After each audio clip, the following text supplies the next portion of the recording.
السلام علیکم پیارے بچوں، سنو کہانی۔ کہانی کا نام ہے بھالو کی عدالت۔ کہانی لکھنے والے ہیں سید نظر زیدی۔ یہ کہانی دو بکریوں کی ہے جن کے گھر میں چوری ہو گئی تھی۔ اچھے بچوں، بہت پرانے زمانے کا ذکر ہے۔ ایک جنگل میں دو بکریاں رہتی تھیں۔ یہ بکریاں بہت خوش مزاج، محنتی اور نیک دل تھیں۔ ان اچھی عادتوں کی وجہ سے سب ان کی عزت کرتے تھے۔ جو اچھے ہوں ان کی عزت ہی کی جاتی ہے۔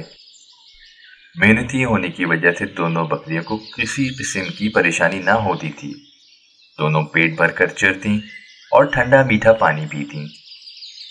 چارے پانی کی تلاش کے بعد جو وقت بچتا، دونوں سیر کے لیے نکل جاتی اور جنگل میں گھوم پھر کر جی بہلاتی۔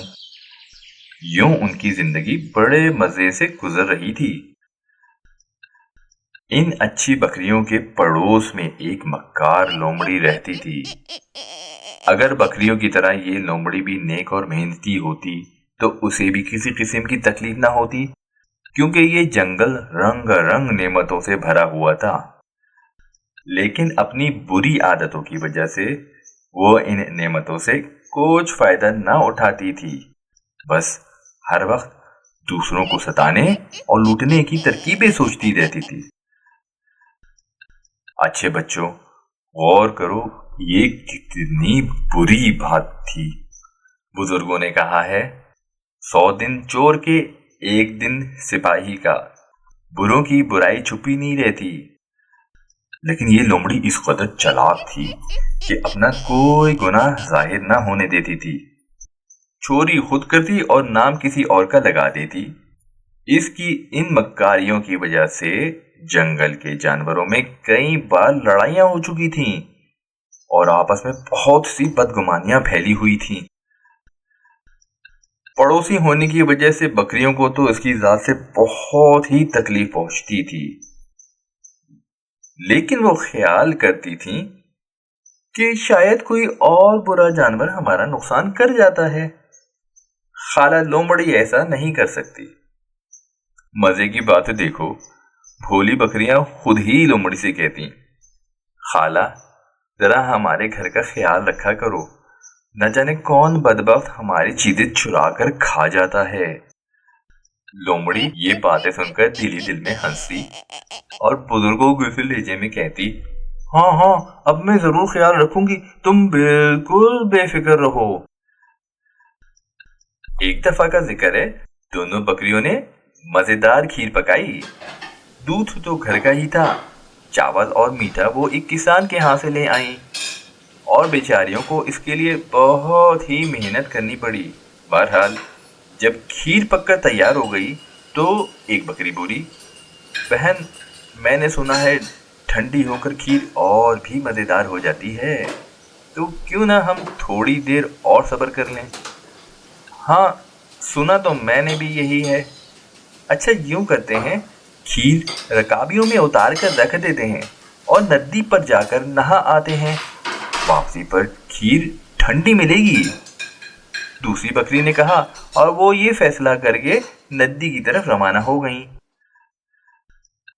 چالاک لومڑی کی ناک میں جب سے کھیر کی خوشبو گئی تھی، وہ کھیر حاصل کرنے کے لیے بے چین تھی، مختلف ترکیبیں سوچ رہی تھی۔ بکریوں کو ندی کی طرف جاتے دیکھا تو بہت خوش ہوئی، لیکن پھر فوراً ہی خیال آیا، اگر کھیر حاصل کرنے کے لیے میں ان بکریوں کے گھر میں داخل ہوئی تو میرے بدن کی بو سے وہ فوراً یہ بات جان لیں گی کہ کھیر میں نے چرائی ہے۔ پھر کیا کروں؟ مکار لومڑی کا ذہن مشین کی طرح کام کرنے لگا اور آخر اس نے ایک ترکیب نکالی۔ قریب ہی چیتے کا ایک بچہ کھیل رہا تھا۔ وہ بھاگی اس کے پاس گئی اور محبت بھری آواز میں بولی، اے بیٹا میرا ذرا سا کام تو کر دے، تیری بڑی عمر ہو، بڑا پیارا بچہ ہے، آ میرے پاس۔ چیتے کا بچہ تھا تو شریر، اس نے آج تک کسی کا کوئی کام نہ کیا تھا، لیکن اس وقت لومڑی کی چکنی چپڑی باتوں میں آ گیا۔ انگڑائی لے کر بولا۔ اچھا جلدی بتائیں کیا کام ہے؟ میں اپنے دوستوں کے ساتھ شکار پر جانے کی تیاری کر رہا ہوں۔ لومڑی نے خوش ہو کر کہا، اے بیٹا، کام تو بس اتنا سا ہے کہ میری ہمسائے بکریوں کے گھر سے کھیر کی رکابیاں مجھے پکڑا دے۔ میں نے کھیر پکوائی تھی، لیکن نہ جانے یہ بکریاں کہاں چلی گئیں۔ بھوک کے مارے برا حال ہو رہا ہے۔ چیتے کے بچے نے بغیر سوچے کھیر کی دونوں رکابیاں لومڑی کے گھر پہنچا دی۔ وہ سپڑ سپڑ ساری کھیر چٹ کر گئی اور رکابیاں دور ایک گہرے غار میں پھینک آئی۔ اچھے بچوں، اب سنو بکریوں کا حال۔ وہ نہا دھو کر ندی سے لوٹیں تو کھیر کے ساتھ رکابیاں بھی غائب تھیں۔ سمجھ گئیں کہ کسی چور نے صفایا کر دیا ہے۔ غصہ تو بہت آیا، لیکن نام لیں تو کس کا اور پوچھیں تو کس سے پوچھیں۔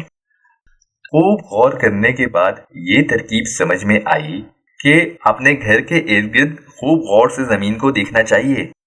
جس جانور کے پیروں کے نشان ملے یقیناً وہی چور ہوگا۔ اور جب انہوں نے دیکھا تو چیتے کے بچے کے پیروں کے نشان صاف نظر آ گئے۔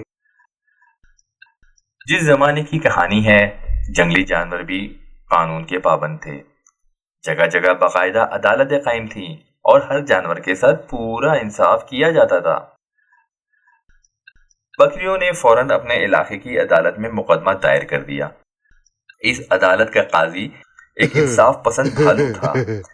اس نے جب یہ ساری کہانی سنی تو فوراً چیتے کے بچے کو گرفتار کروا لیا۔ چیتے کے بچے کے وہم و گمان میں بھی یہ بات نہ تھی کہ اس پر کھیر کی چوری کا الزام لگایا جائے گا، لیکن بکریوں کی جھوپڑی میں اس کے پیروں کے نشان موجود تھے اور یہ اس بات کا پکا ثبوت تھا کہ کھیر کی رکابیاں اسی نے اٹھائی ہیں۔ اس ثبوت کے علاوہ لومڑی نے حلف اٹھا کر یہ جھوٹا بیان دیا تھا کہ کھیر کی رکابیاں چیتے کے بچے نے ہی اٹھائی ہیں۔ اگر کوئی بے پرواہ قاضی ہوتا تو چیتے کے بچے کو فوراً سزا دے دیتا، لیکن بھالو بہت انصاف پسند تھا۔ لومڑی اور بکریوں کے بیان سننے کے بعد اس نے چیتے کے بچے سے کہا، اب تم بتاؤ اصل بات کیا ہے، لیکن خبردار جھوٹ نہ بھولنا۔ لومڑی کی باتیں سن کر چیتے کے بچے کو غصہ آ گیا تھا۔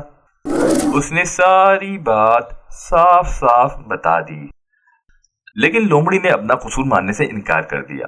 اس نے کہا، یہ اپنی جان بچانے کے لیے مجھ پر الزام لگا رہا ہے۔ جو جانور مقدمہ سن رہے تھے انہوں نے بھی کہا، بے شک یہ شریر بچہ جھوٹ بول رہا ہے، خالہ لومڑی ایسی حرکت نہیں کر سکتی۔ بھالو کچھ دیر سوچتا رہا، پھر خوش ہو کر بولا، ہم نے اصلی چور کا پتہ لگا لیا ہے اور ہمارے نزدیک یہ گناہ چلاک لومڑی نے ہی کیا ہے۔ چیتے کے بچے کو کھیر کھانے کی کوئی ضرورت ہی نہیں ہے، وہ تو گوشت خور جانور ہے۔ ہم حکم دیتے ہیں کہ اسی وقت لومڑی کو وہ بوٹی کھلائی جائے جس کے اثر سے قے ہو جاتی ہے، اس کے پیٹ میں سے ضرور کھیر نکلے گی۔ یہ سن کر لومڑی تھر تھر کانپنے لگی۔ اس نے بھاگنا چاہا، لیکن جنگل کی پولیس کے سپاہی کتوں نے اسے فوراً گرفتار کر لیا اور بھالو کی یہ بات سچ ثابت ہوئی کہ اصلی چور لومڑی ہی ہے۔ عدالت نے اسے سخت سزا دی اور چیتے کے بچے کو رہا کر دیا۔ کہانی ختم۔ پیارے بچوں، کہانی پسند آئی تو اس چینل کو لائک کریں، شیئر کریں، سبسکرائب کریں اور میرے ساتھ جڑے رہیں۔ یہ کہانی جولائی 1967 کے ہدایت رسالے میں شائع ہوئی تھی۔